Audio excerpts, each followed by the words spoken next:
Hello friends, welcome to Lakshmi world YouTube channel. Friends, ಇವತ್ತಿನ recipe ಮನೆಯಲ್ಲೇ ತುಂಬಾ ಸಿಂಪಲ್ಲಾಗಿ ರುಚಿಯಾಗಿ ಗೋಬಿ ಮಂಚೂರಿ ಹೇಗೆ ಮಾಡೋದು ಅಂತ ತೋರಿಸ್ಕೊಡ್ತಾ ಇದ್ದೀನಿ. ಹಾಗೆ ಹೊಸದಾಗಿ ಯಾರಾದರೂ ನನ್ನ ಚಾನಲ್ಗೆ ಜಾಯ್ನ್ ಆಗಿದ್ದರೆ ಪ್ಲೀಸ್ ಸಬ್ಸ್ಕ್ರೈಬ್ ಮಾಡ್ಕೊಂಡು ನೋಡಿ, ಯಾಕಂದರೆ ನಾನು ಹಾಕೋ ಪ್ರತಿಯೊಂದು ನೋಟಿಫಿಕೇಷನ್ ಬರ್ತಾ ಇರುತ್ತೆ. ಬನ್ನಿ ವಿಡಿಯೋ ಸ್ಟಾರ್ಟ್ ಮಾಡೋಣ.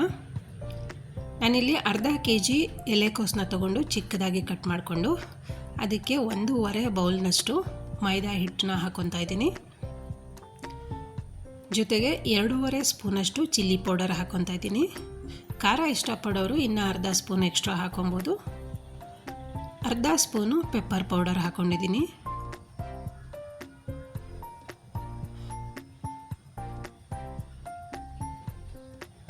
ಎರಡೂವರೆ ಸ್ಪೂನಷ್ಟು ಕಾರ್ನ್ಫ್ಲೋರ್ ಹಾಕ್ಕೊತಾ ಇದ್ದೀನಿ. ಕಾರ್ನ್ಫ್ಲೋರ್ ಹಾಕೋದ್ರಿಂದ ಗೋಬಿ ನೀಟಾಗಿ ಬರುತ್ತೆ. ಕಬಾಬ್ ಪೌಡರ್ ಮಿಕ್ಸ್ ಮಾಡ್ಕೊತಾ ಇದ್ದೀನಿ. 4 ಸ್ಪೂನಷ್ಟು ಮಿಕ್ಸ್ ಮಾಡ್ಕೊಂಡಿದ್ದೀನಿ. ರುಚಿಗೆ ತಕ್ಕಷ್ಟು ಉಪ್ಪು ಹಾಕ್ಕೊಳ್ಳೋಣ. ಉಪ್ಪು ಹಾಕೊಂಡ್ಮೇಲೆ ಎಲ್ಲ ಕಡೆ ನೀಟಾಗಿ ಮಿಕ್ಸ್ ಮಾಡ್ಕೊಬೇಕು, ಯಾಕಂದರೆ ಎಲೆಕೋಸು ಇರೋದ್ರಿಂದ ಅದೆಲ್ಲ ನೀಟಾಗಿ ಬಿಡಿಯಾಗಿ ಮಿಕ್ಸ್ ಆಗಬೇಕು.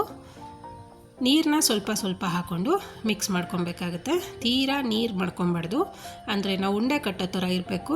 ನೋಡಿ, ನಾನು ತೋರಿಸ್ತಿದ್ದೀನಲ್ವ, ಆ ಥರ ಉಂಡೆ ಕಟ್ಟೋ ಥರ ಬಂದರೆ ಸರಿಯಾಗಿರುತ್ತೆ. ಚಿಕ್ಕ ಉಂಡೆಗಳನ್ನ ರೆಡಿ ಮಾಡಿಕೊಂಡು ಒಂದು ಪ್ಲೇಟ್ಗೆ ಹಾಕ್ಕೊತಾ ಇದ್ದೀನಿ. ಯಾಕಂದರೆ ಈ ಥರ ಉಂಡೆಗಳನ್ನ ನಾವು ರೆಡಿ ಮಾಡಿಕೊಂಡ್ರೆ ಎಣ್ಣೆನಲ್ಲಿ ಹಾಕೋದಕ್ಕೆ ತುಂಬಾ ಈಸಿ ಆಗುತ್ತೆ ಅಂತ. ಈಗ ಕಾದಿರೋ ಎಣ್ಣೆನಿಗೆ ಒಂದೊಂದಾಗಿ ಬಿಡ್ತಾ ಬರೋಣ. ತುಂಬಾ ಎಷ್ಟು ಸಿಂಪಲ್ ಅಂದರೆ ಅಷ್ಟೇ ಸಿಂಪಲ್ ಆಗಿರುತ್ತೆ, ಮತ್ತು ರುಚಿನೇ ಕೂಡ ತುಂಬ ಚೆನ್ನಾಗಿರುತ್ತೆ. ನೀವೊಂದು ಸಲ ಟ್ರೈ ಮಾಡಿ, ರೆಸಿಪಿ ಹೇಗೆ ಬಂತು ಅಂತ ಕಾಮೆಂಟ್ಸಲ್ಲಿ ಮಾತ್ರ ಹಾಕೋದು ಮರಿಬೇಡಿ ಪ್ಲೀಸ್. ಈಗ ನೋಡಿ, ಎಣ್ಣೆನಲ್ಲಿ ಹಾಕೊಂಡ್ಮೇಲೆ ನಾವು ಉಲ್ಟಾ ಮಾಡ್ಕೊಂಡು ಬೇಯಿಸ್ಕೊಳ್ಬೇಕಾಗುತ್ತೆ. ಎಲ್ಲ ಕಡೆ ಬೇಯಬೇಕಲ್ವ, ಅದಕ್ಕೆ. ಇವಾಗ ಬೆಂದು ರೆಡಿಯಾಗಿದೆ ನೋಡಿ, ಡ್ರೈ ಗೋಬಿ ಮಸ್ತಾಗಿ ಬರುತ್ತೆ.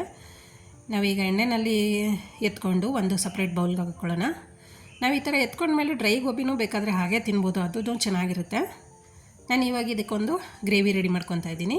1 ಸ್ಪೂನ್ ಆಯಿಲ್ಗೆ ಒಂದು ಹಸಿರು ಮೆಣಸಿನ್ಕಾಯಿ, ಅರ್ಧ ಈರುಳ್ಳಿ ಹಾಕ್ಕೊಂಡು, 1/4 ಸ್ಪೂನ್ ಪೆಪ್ಪರ್ ಪೌಡರ್ ಹಾಕ್ಕೊಂಡು, 1/4 ಸ್ಪೂನ್ ಚಿಲ್ಲಿ ಪೌಡರ್ ಹಾಕ್ಕೊತಾ ಇದ್ದೀನಿ.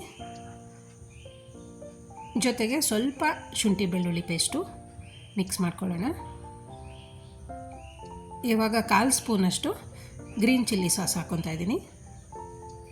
ಗ್ರೀನ್ ಚಿಲ್ಲಿ ಸಾಸ್ ಇಲ್ಲ ಅಂದರೆ ನೀವು ಒಂದು ಹಸಿರು ಮೆಣಸಿನ್ಕಾಯಿ ಎಕ್ಸ್ಟ್ರಾ ಹಾಕ್ಕೊಬೋದು. 1/4 ಸ್ಪೂನಷ್ಟು ಸೋಯಾ ಸಾಸ್ ಹಾಕ್ಕೊಂಡಿದ್ದೀನಿ.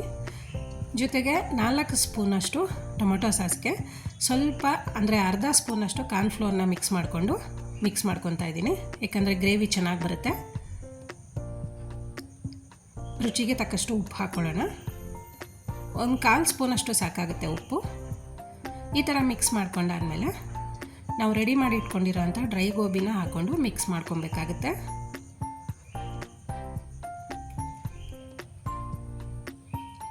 ನೋಡಿ, ಈ ಥರ ಹಾಕ್ಕೊಂಡು ನೀಟಾಗಿ ಮಿಕ್ಸ್ ಮಾಡ್ಕೊಳ್ಳಿ. ಸಂಜೆ ಟೈಮ್ಗಂತೂ ಮಸ್ತ್ ಸ್ನ್ಯಾಕ್ಸು. ಇವಾಗ ಸರ್ವಿಂಗ್ ಪ್ಲೇಟ್ಗೆ ಹಾಕ್ತಾಯಿದ್ದೀನಿ. ಸರ್ವಿಂಗ್ ಪ್ಲೇಟ್ಗೆ ಹಾಕಿದ್ಮೇಲೆ ನೀವು ಸರ್ವ್ ಮಾಡುವಾಗ ಸ್ವಲ್ಪ ಹಸಿ ಈರುಳ್ಳಿ ಮತ್ತು ಕೊತ್ತಂಬರಿ ಸೊಪ್ಪನ್ನ ಉದುರಿಸಿದ್ರೆ ಗೋಬಿ ಮಂಚೂರಿ ಅಂತೂ ರೆಡಿಯಾಗಿರುತ್ತೆ. ಸೊ ನಾನು ತೋರಿಸಿದಂಥ ಇವತ್ತಿನ ವಿಡಿಯೋ ನಿಮ್ಗೆ ಇಷ್ಟ ಆಗಿದ್ದರೆ ಪ್ಲೀಸ್ ಲೈಕ್ ಮಾಡಿ, ಶೇರ್ ಮಾಡಿ, ಸಬ್ಸ್ಕ್ರೈಬ್ ಮಾಡಿ, ಬೆಲ್ ಬಟನ್ ಕ್ಲಿಕ್ ಮಾಡಿ. Thank you.